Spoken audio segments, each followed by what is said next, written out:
everybody. Hope you all are doing fine. You all are studying. You are safe at your home. And I hope you are going through all the videos. We were doing Geography Chapter number 4, Major Landforms. This will be my video number 4, in which we will be discussing about work of a moving ice. What is moving ice? What is ice? When we talk in terms of mountains, what do I mean with that ice? Anybody? I mean a glacier. To understand the landforms that those glaciers make, first of all, it is necessary to understand what is a glacier. I'm sure you all know what is a glacier, but let us just do a quick recap of what actually a glacier is. Shall we start the topic? Alright. So, glacier. Glacier is a river of snow and ice which comes down very slowly. That is glacier. Now we are going to see what are the landforms that a glacier makes. Till now we have studied the landforms which are being created by a river, the landforms which are being created by sea waves. In this topic, in today's video, we are going to see what are those landforms which a glacier makes.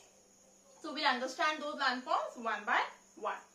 Now the first landform that a glacier, or we can say that moving ice makes, is a U-shaped valley. Now how is it being made? When the glacier, it passes through a valley, all the stones, all the rock fragments, it starts falling on that glacier. Not only this, it will also collect all the rock particles which comes on its way. So that ice, that huge mass of ice, along with all the broken rock materials, will start rubbing on the sides of the mountain, which will create a U-shaped valley. For example, this is a glacier which is coming down from the mountain. Now all the soil, all the rock particles are falling on this glacier. It is carrying that load also. Plus when it is coming down, whatever is coming in its way, it is carrying that load also.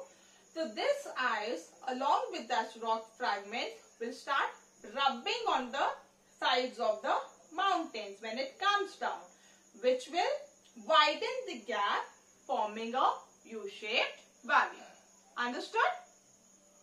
Now, the next landform that is being created is cirque. Now, how does a cirque form? See, glacier, when it is coming down, it creates a hollow at the side of the mountains. A deep hollow is being created along the side of the mountains, which forms just like an armchair depression. I've seen an armchair, right, where we sit and rest and relax. It forms just like that armchair depression. Okay, that hollow is known as cirque. Glacier, again, it is coming down. It is creating a hollow alongside the mountains. Okay, which creates just like an armchair depression. That is known as cirque. Clear? Next landform that is being made is called tarn. Now, tarn is formed from cirque only. Now, we'll see how. We know how cirque is being made. Now, tarn, when the glacier is coming, when that ice is coming, there would be a place where it would start melting down. Okay. So, this cirque, it will be filled with water, which will just form a lake. Okay. That is known as tarn. There are beautiful lakes which are being formed sometimes. This cirque, the ice that is being melted down, it fills the cirque with that water. In this way, a tarn is being made. So we have understood U-shaped valley, we have understood cirque, we have understood tarn. Another landform that a glacier makes is glacial moraines. That we will be discussing now.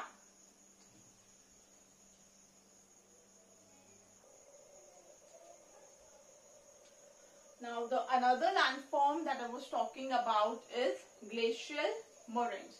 Now how are these glacial moraines formed? See, as the glacier starts melting, it cannot carry forward the load.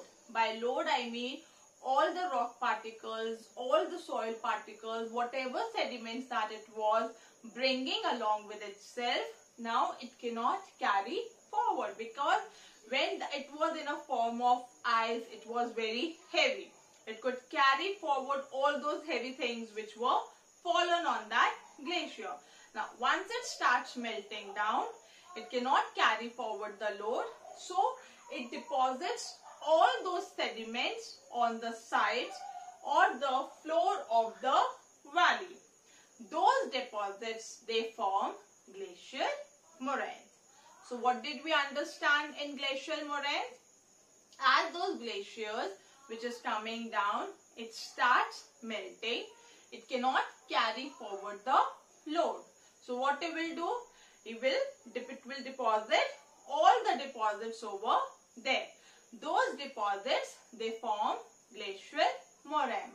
Now suppose what I do, if I am coming from a market, I have done a lot of shopping, I have lot of bags with me, okay. Now I'm walking and walking, but there would be a time when I would be tired. I'll throw all the bags there, I'll keep it there, I'll sit down. That I cannot go forward now. So this is the same way with the glacier. When it starts melting, it will not be able to carry forward all those heavy materials. So it will deposit at a place. That place where it has deposited all those materials, glacial moraines are formed. Clear? So what did we understand in working of ice? What all landforms did we study today? We studied first about U-shape valley. This was the first landform that was created. After U-shape valley, cirque is being formed. Now the cirque is being formed, that deep hollow is being made. Now water will be filled in that cirque, which is known as, that lake is known as Tarn. And the last landform that a glacier makes is glacial moraines.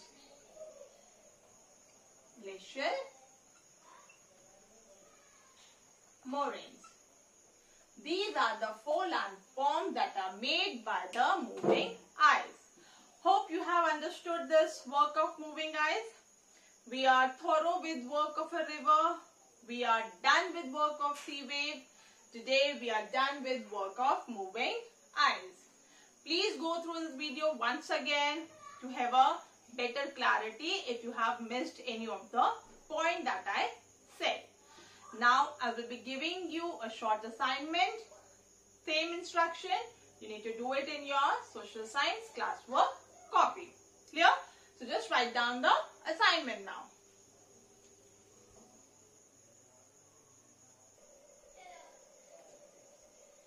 Now write down this assignment number 4.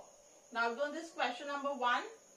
The first question that you have to do is, how are glacial moraines formed? I explained you how are they formed. You need to write the procedure only about the glacial moraines. Okay. Question number 2. What is the glacier? You have to define what is a glacier. Only its meaning. Question number 3. What is the difference between cirque and tarn? Now you know what is a cirque. You know what is a tarn. So if someone asks you how can you differentiate a cirque and a tarn, what would be your answer? I need just one point of difference between cirque and tarn. Okay, so you will be able to do all these 3 questions. Very good then.